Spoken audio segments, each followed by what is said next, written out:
Welcome back, folks. This is the My Black Diabetes Meal Plan podcast. I am Dr. Sean Smith, and I am joined today with holistic nutritionist Amber Gordon. Today, Amber's here to actually help us understand how gut health contributes to overall health and how the things that we eat are primary for establishing a gut health that is going to serve us not just this year, but next year and all the years to come. And so, Amber, I just want to thank you for joining us today and being on the podcast. No, thank you. Thank you so much for choosing me and have me on this podcast. So Of course, of I want to course, thank you. of course. And one of the things your Instagram is so. Do the kids still say Liddy? It's so Liddy. I don't know if the kids still say I that. don't know. Listen, I have no idea, Yeah, but I appreciate it. well, it is because not only are you giving people helpful advice on actually what to eat, you're showing them. You've got cooking videos, and you've got these powerful quotes. I saw one the other day that said, "You cannot heal a body you hate." Mm-hmm. And to me, that was shot through with so much truth. It was shot through with so much of the anxieties that people often come to us with, which is, man, I really I want to start working out, but you know, I know it's such a long journey. It seems so daunting, right? Because someone could be 5'4" and a couple, 220 pounds, and they think that it's over. And so a lot of times there are some folks who will quit before they even begin. And that quote just really kind of spoke to that for me. But my question is, what led you to saying that? What led you? What does it really mean for you? And should we find ourselves engaged in that kind of self-talk? How do you suggest we recover? So absolutely. So when it comes to your health, um, definitely with my clients, what I like to kind of start off with is your mental.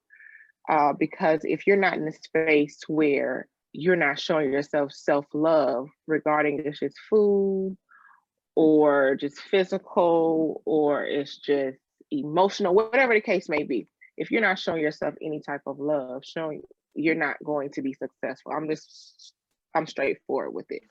You're not going to be successful within that. So you have to start preparing your mind. Whereas if you hate your body, if you not acknowledging any positive in your body, what one of the key exercise I like to do with my clients is stare in the mirror and say, I love you. You're beautiful. Because that is so important when you are incorporating eating nutrient dense foods. Because when you love your body, you're going to make sure whatever you're inputting in your body is going to help your body. And I also want to mention that emotional eating is a thing. So if you are very stressful or you don't feel cute or you feel ugly or whatever the case may be, most people, I don't want to say all because I don't know everybody in the world, but most people will revert to the bad foods to kind of mask that feeling, you know? So that's when the weight gain comes. That's when the disease comes. That's when the brain fog, the fatigue, all of that comes into play because you're not showing your body any love because it's not the body that you love. So you got to figure out how to love your body where it is now and look at your eating healthy as more so like an improvement thing. Beautiful, beautiful. It's almost like, if I'm hearing you right, that's just why I love talking with, we talk with a lot of registered dietitian nutritionists, but I love talking with the holistic nutritionists as well because it's everything. It's there is no separation between the mind and the body's choices, what we choose to give the body. And so if I'm hearing you right, it almost sounds like you're saying by taking a simple practice, by just standing in the mirror and saying, I love you, we're engaged in a practice of self-love that will actually begin to spill out into what we choose to actually eat and put in our bodies, right? Because if I actually love myself, how can I be willing to give myself foods I know I shouldn't have, foods I know don't serve me, You know your right? body don't like You it. wouldn't feed your baby poison, and so you certainly You shouldn't feed wouldn't yourself the put same. soda, you won't put soda in your gas Right. tank for your car. Right, because you don't think, oh well, it ain't gonna hurt. You know, you don't even those types of things don't even show up for you because you know what that thing needs in order to operate efficiently, and you settle for nothing less, right? And it is so. It is with our cars, as it is with our bodies, as it is with our children, and so the solution I'm hearing you say is take some time, get in a mirror. And even if you already are like, man, I love myself, it sounds like it's still a worthy practice to just get in it, get in that mirror and say, I love you. I love you. And because And of keep you, saying it until I you keep believe showing up. it. I love that. I love that. Okay. Is that something holistic nutrition? Or how are you all trained? Is that a part of the training is to be able um, to think about the mind with the body? I mean, I'm so interested in how you approach a client, and where do you typically start with a client? Is it the mind or the body? Well, the holistic nutrition part is mainly this nutrition, Good. but I am certified as a health coach. Wow. And with that, it is mind, body, and spirit. All of that is connected with that training that I did. With the nutrition aid, it's pretty much teach you the food, the benefits of the food. So I wanted to have both because I Yes. knew the mind, the body is connected. You can't have one without the other. Right. Right. So And yeah, and and and off of experience as well. and you're with your food background. I mean, you are a nutritionist, and so your Instagram shows the kind of food that you know: delicious foods, colorful foods, the sorts of things that uh, actually I saw you put on the IG. You were talking about the perfect kitchen and the perfect plate, right? And so, I'm really curious when we think about, how a holistic nutritionist approaches the perfect kitchen, the perfect plate. The average American is approaching it, okay, I need my meat, I need my potatoes, I need my, some sort of green, but only a little bit. I wonder how you approach the perfect plate and the perfect kitchen. So with the perfect plate, it's still the protein. I always tell my clients you got to make sure you have a protein, a healthy fat, and a fiber. Good. So what that looks like, your protein, if you're a meat eater, you have your chicken, you have your turkey. Vegan, pescatarian, you have your fish, you have your beans, you have your mushrooms.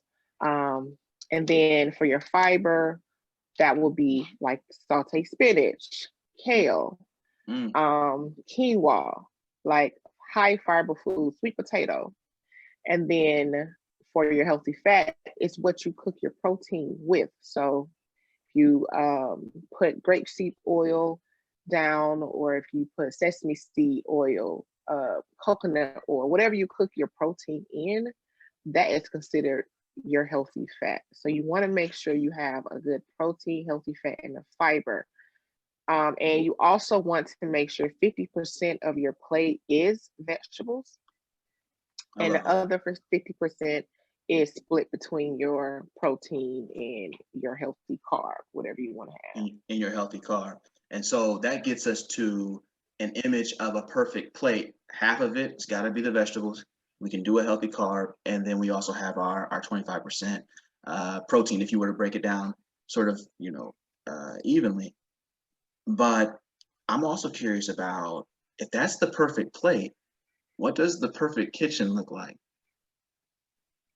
So, what I mean about the perfect kitchen is, especially in a holistic space, I am holistic, you make things from scratch because you want to make sure what you're putting in your body. So, it's different essentials that you need, equipment wise and food wise, to make Okay. sure that your kitchen is not looking like a unhealthy kitchen. So for example, I like to say like equipment, you have to have, if you don't have a juicer, you need to have a blender. Like if you Okay. don't have a blender in your, or a juicer in your kitchen, please get one, because that's the easiest way to get a lot of your vegetables in. We thrive as humans off of minerals and nutrients. A lot of the Mm, minerals and nutrients are in fruits and vegetables. Um, and then you want to make sure your pots and pans are not torn up and dirty looking. You want to get you some nice stainless steel or some caster um, pans, pots and pans. I also recommend getting some type of steamer so you can steam your vegetables. okay. You always want to make sure, instead of like the spinach and kale, leafy greens is kind of like kind of hard to kind of keep the crunch unless you eat it raw. Yeah. But things like green beans, broccoli, things like that, you want to steam those, and carrots. You want to steam those and keep that crunch because you want to keep those nutrients um, in that food. When you overcook it, we're killing all of the nutrients. So it's basically no purpose after that. And then, of course, in your kitchen food wise, you want to make sure that you are stocked up on your oils or healthy fat oils. Make sure that's all stocked up. You want to make sure anything that's processed, you don't want to keep too much. Long story short, so I won't be doing too much. You want to make sure in your kitchen it's 80% whole foods. Whole foods, and when I say whole foods, basically it has no ingredients in the back. It is what it is. If it's an apple, it's an apple. It's not an apple mixed with artificial sweeteners, mixed with whatever they put in these foods now. And then the 20% can be the processed foods, the ones with the ingredients in the back. But you want to make sure that your kitchen portrays a 80 and 20% ratio to keep a healthy kitchen. And try to keep like the unhealthy snacks outside of your kitchen because you're most likely going to sit there and snack on it because it's there and it's accessible. Because I try not to keep any bad snacks in my kitchen because if I really want it, I have to leave my house and get it. And 9 times out of 10, I don't feel like leaving. So guess what? I'm not eating those chips. I'm not eating those chips today because I don't feel like leaving. So 80-20 is what I preach. Okay, so keep the cookies. I mean, we got a lot of sweet tooths. So it's kind of like, let's keep the cookies inside the house. Let's keep outside the house. Let's keep the chips outside the house. Let's keep the popcorn maybe outside the house, unless it falls within that 20%. But the easiest way that you just helped me understand is 80% whole foods. If you can do that, you are literally 80% of the way to having the perfect kitchen. And so this is a brilliant kind of little equation there. And you wouldn't believe, actually you would, because you deal with it all the time, how many folks are actually dealing with poor gut health because their kitchen is out of whack. The plates are out of whack. And some folks are dealing with gut health and they don't actually know it. And so, one question that I have is, what are some of the telltale signs of poor gut health in your experience? Definitely, the number one sign I would say is constipation. Okay. Not having regular bowel movements is one of the popular signs I've had encountered with myself experience and working with my clients. They don't use the bathroom every day or every other day. Some people go 2 weeks without going number two, which is horrible. And another sign to look out for is inflammation. So that's another big one. So if you are a person that experiences a lot of aches and pains in their joints, people are like, oh, I got bad knees. No, it's probably you got bad gut. Wow. Because I can get down on my knees and do what I got to do. I'm not saying I'm old, and I know older people, they have more wear and tear because of whatever they've done in their life. But people my age are complaining about their knees. I'm like, that is not how it's supposed to be. And I feel like we're brainwashed thinking like, that's a sign of you getting old. No, that's a Mm, sign that you got poor gut health. So definitely inflammation, definitely constipation, definitely skin problems, because it will come out if you got a lot of toxins in your body. It will eventually start coming out in your skin, your pores, and you start wow. getting rashes and acne and things like that. So those, I would say, the top three Someone that came you to should me. look out for. Someone came to me last, maybe it was a few weeks ago, and they had something called diverticulitis. I don't know if you've heard about this, or if you can say that is it linked in some way with an inappropriate, or I should say, maybe a diet that's lacking in many of the things essential for good gut health. I would say so. I would definitely say so. Okay. I would want to know. I'm a big symptom person, so I Okay. would I would like to ask, like, what are your symptoms? Yeah. What are symptoms are you experiencing now? Yeah. Um, yeah, so yeah, Ye- definitely the diet. It's 100% the diet. Okay. When it I'm comes sorry about to, that. I think, yeah, okay, there we go. We got you back. And so what you've just been able to outline for us is that, okay, the diet is so critical in making sure that your skin is staying healthy, making sure that inflammation is staying at bay, and that's really what diverticulitis is. It's inflammation of, caused by, sort of pockets of food that are left in the intestines or whatever the case is. And so my question is, a lot of us in this group, all of us really, most folks are women who are facing and fighting type 2 diabetes. And so, one of the questions that I have is, what are some of the habits to avoid, particularly for women facing metabolic issues like diabetes? So having the information of what food does to your body when it gets into you. So for example, I know people who or women who suffer diabetes um are big sweet eaters. They Mm, love their sweets. mm. So Yeah, and they that's only true. think like the cookies, candy, cakes are like the only thing that's sweet. And so they're like, oh, I can't have that because it got a little too much sugar in it or whatever. But there's other food groups that you need to look out for that also it's not good for you and it turns into sugar. A lot of people, which I'm surprised, don't know that rice turns into sugar, and Mhm. too much rice is not good for people who are diabetic. Right. Breads, you know, I don't know why they're not linking cake to bread, but cake is a piece of bread. So you eating that sandwich is also sugar, which is turning into sugar. Right. It's Right. turning into more sugar in your body. Right. So I would say that watch out to certain food groups that turns into sugar. Avoid those as much as possible, and eat consistently. Mm, Like, put yourself on an eating pattern and make sure that you are incorporating that protein, fat, and fiber that I mentioned earlier, that perfect plate. yes. And be careful with the snacking. Don't overdo the snacking. So Mm, if you're a big snacker, try to look at the serving size, because the serving size will tell you, like, they will say like 3 cookies is 150 calories. You may want to stick with those 3 cookies and put it back. right. Don't overdo it. Don't overeat. And yeah, just know exactly what you're eating.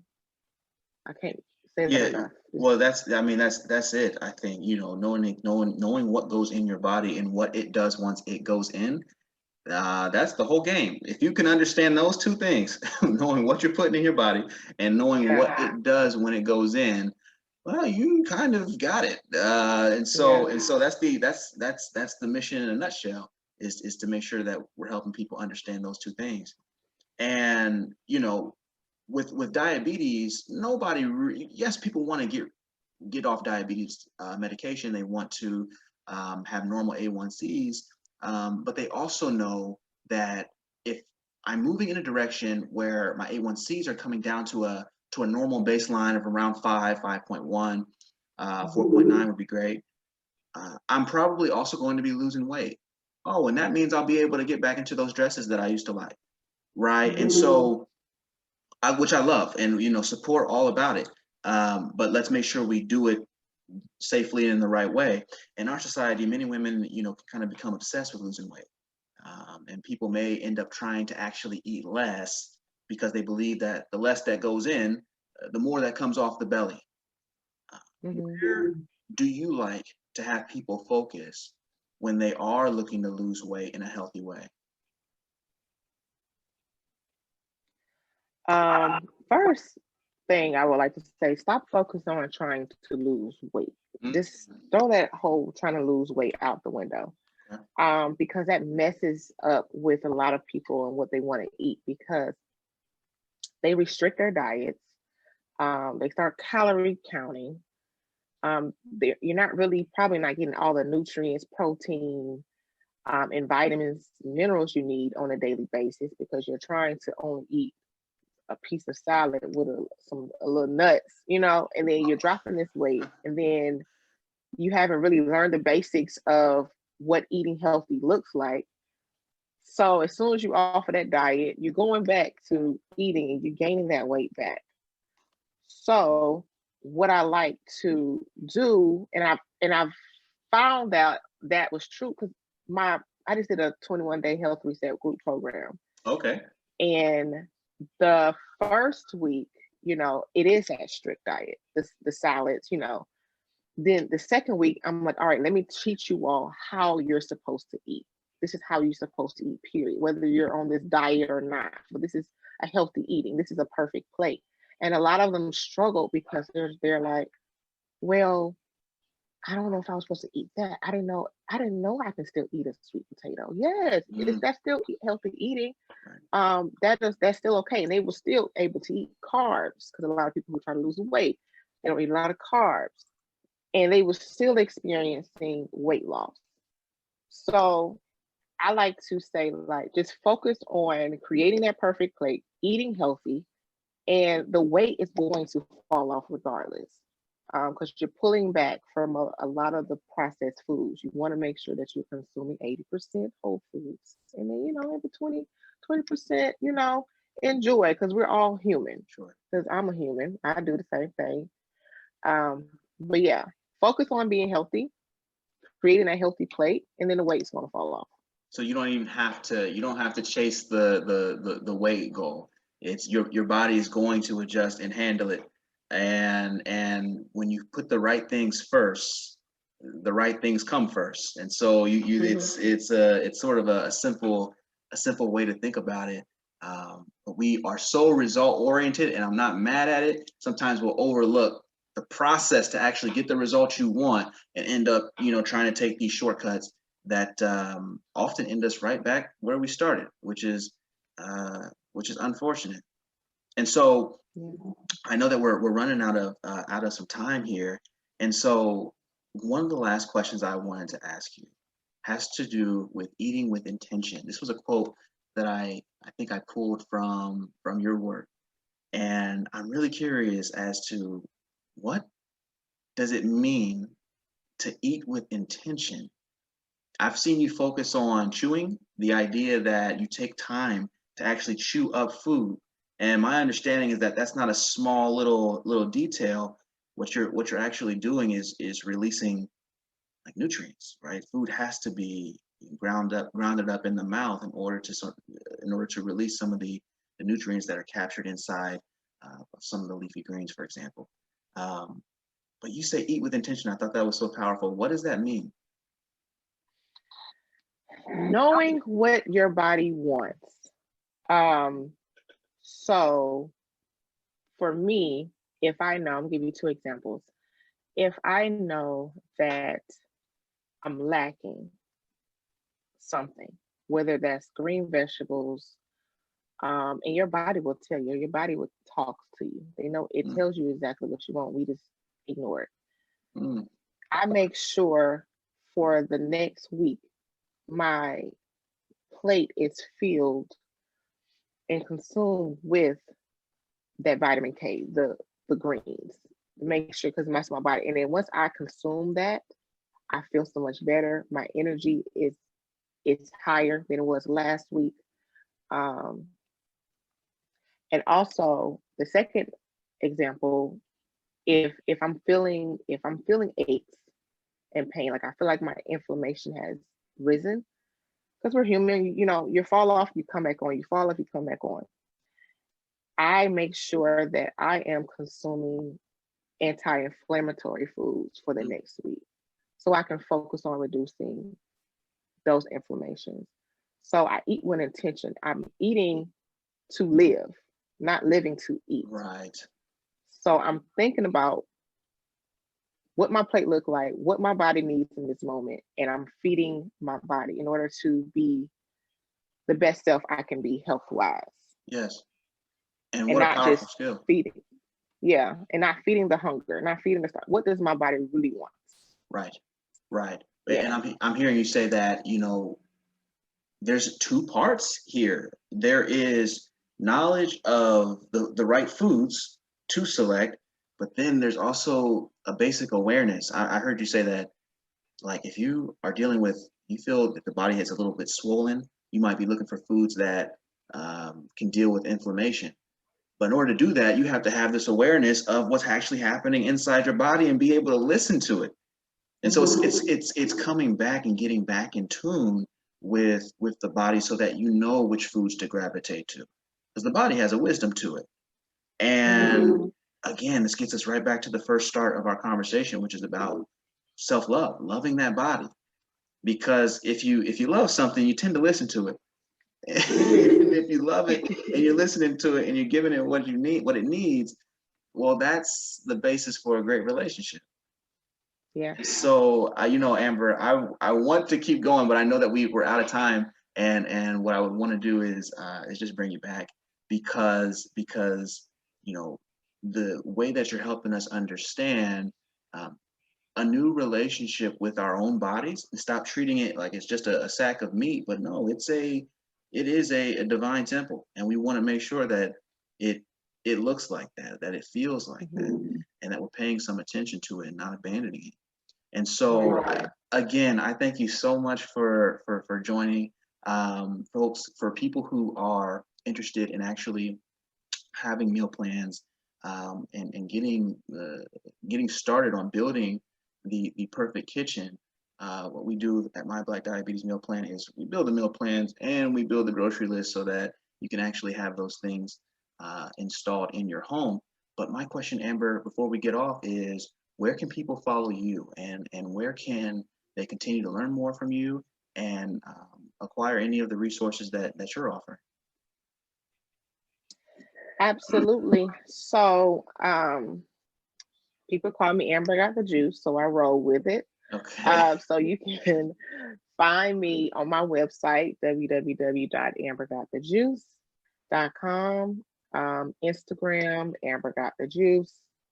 You can find me, you can email me info at Amber Got the Juice.